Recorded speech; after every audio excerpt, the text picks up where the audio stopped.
ආයුබෝවන් කියලා ඔයාලා හැමෝම පිළිගන්නවා. SL Puppy YouTube channel එකෙන් අපි අද කතා කරන්න යන්නේ සුනඛ පාලේ කඩිසරයා වෙන ඩොබර්මන් ගැන. අපි බලමු කවුද මේ ඩොබර්මන් කියන්නේ කියලා. මෙයාගේ නිජ භූමිය ජර්මනියයි.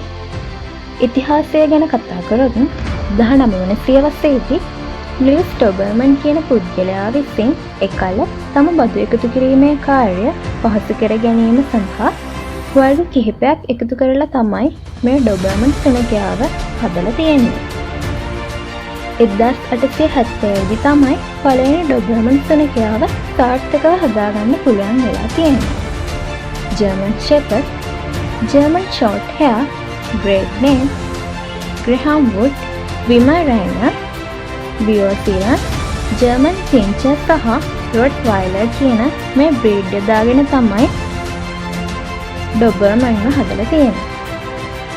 මුදල් රැගෙන යාමේදී ආරක්ෂාව මූලික කරගෙන කීකරු දක්ෂ ආරක්ෂකයෙක් අරමුණු කරගෙන සාර්ථක සෙනගයක් ලෝකයට දායාද කරපු හින්දා මේ ලුයිස් ඩොබර්මන්ගේ නමේ කොටසක් සෙනගයාගේ නම සඳහා යොදාගෙන තියෙනවා. අපි බලමු ඩොබර්මන්ගේ ශරීර ලක්ෂණ මොනවද කියලා. ඉතින් මෙයාලව කළු, රතු, අලු, දුඹු සහ සුදු යන වර්ණයන්ගෙන් අපිට දැක ගන්න පුළුවන්.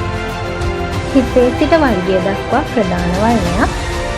අනෙක් කොටස් වල වර්ණ සම්මිශ්‍රණයක් ලෙසත් දැක ගන්න පුළුවන්. ඩොබර්මන් පිළිමසක් උස අඟල් 27ත් 28ත් අතර ප්‍රමාණයක් වර්ධනය වෙනවා. මෙයාලගේ බර කිලෝග්‍රෑම් 40ත් 45ත් අතර වෙනවා. ඒ වගේම ගැහැණු සතෙක් අඟල් 25ත් 27ත් අතර ප්‍රමාණයකට වර්ධනය වෙනවා. මෙයාලගේ බර කිලෝග්‍රෑම් 32ත් 35ත් අතර වෙනවා.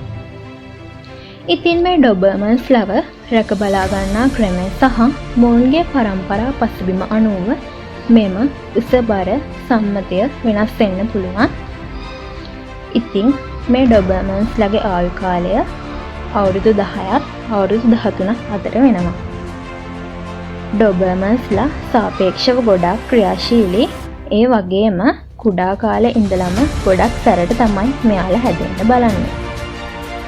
ඉතින් ඔයාලා ගෙදර ආරක්ෂාවට බල්ලෙක් හදනවා නම් ඩොබර්මන් කියන්නේ හොඳම බ්‍රීඩ් එකක් කියලා මම ඔයාලට යෝජනා කරනවා.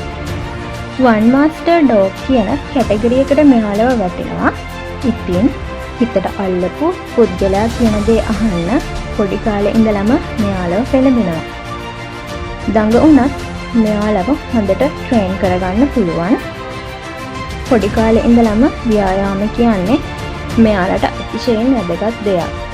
ඉතින් ව්‍යායාම අත්‍යවශ්‍ය බ්‍රීඩ් එකක් විදිහට ඩොබර්මන්ස්ලව හඳුන්වන්න පුළුවන්. මෙයාලගේ ශරීරයේ පිහිටලා තියෙන විදිහ අනුව ඩොබර්මන්ස්ලට වේගෙන් දුවන්න පුළුවන්.